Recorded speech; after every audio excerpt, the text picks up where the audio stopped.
Hello and welcome to the world of Runescape, a series where I discuss the strengths of Oldschool Runescape and compare it to its successor. Last time we discussed how the game's unofficial hub world bolstered the new player experience. Today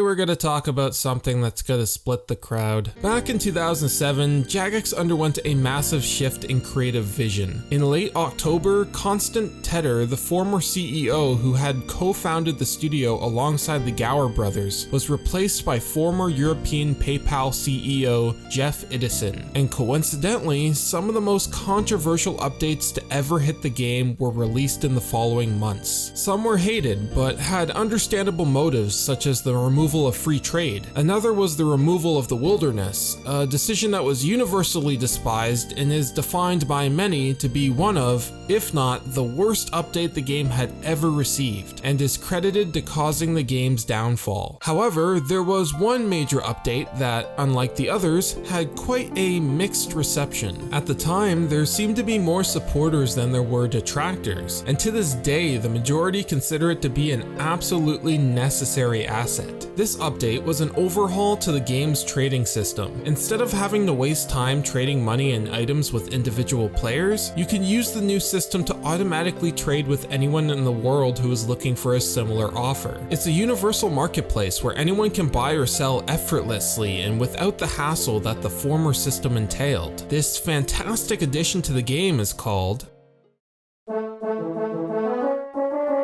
The Grand Exchange is the worst update to ever hit RuneScape ever. I'm sorry, I can't sugarcoat it. I've been looking for a nicer way to say it, but I can't, and I know I'm pissing off a lot of people when I say that, but just give me 2 minutes. 2 minutes. I played RuneScape off and on from 2005 to 2012. A majority of that time was spent with the Grand Exchange already implemented. I very much enjoyed that period of time. I know a lot of you started playing after 2007, and I'm not trying to invalidate your experiences. I am not saying that RuneScape was a bad game with the Grand Exchange in it. What I am saying is that the inclusion of the Grand Exchange changed RuneScape, and pre-2007 Scape and post-2007 Scape are two entirely different games. Even if you're like, screw this guy, he's wrong, I don't agree, if there's one thing I would want you to take away from this video, it's this. There is no such thing as a good or bad game mechanic in of itself. There is no such thing as a feature that is universally good, nor a feature that is universally bad.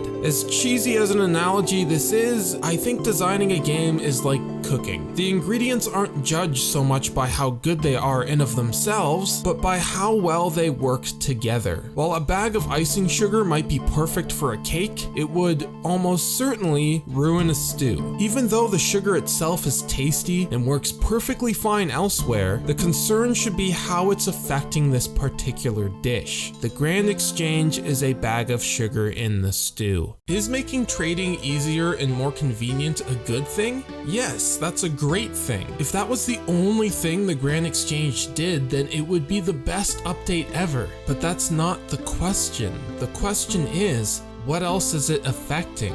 The answer is everything. Here's just some factual information. RuneScape was built from the ground up around a peer-to-peer trading system. Everything from when the game was conceived up until the decision to include the Grand Exchange was designed with peer-to-peer trading in mind. You cannot just uproot something the entire game is built upon and expect nothing to fall apart.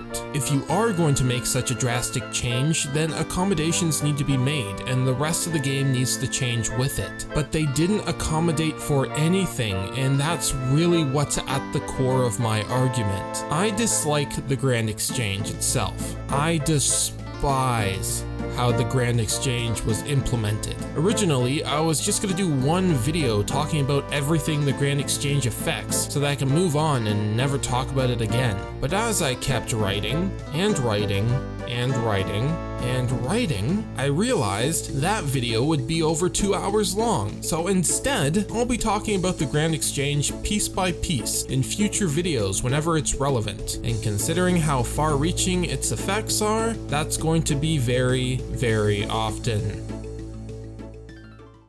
So today, I vented a little bit. just a little, I guess. Next time, we're going to be talking about RuneScape's massive population and how the game utilized that to evoke a sense of liveliness and community.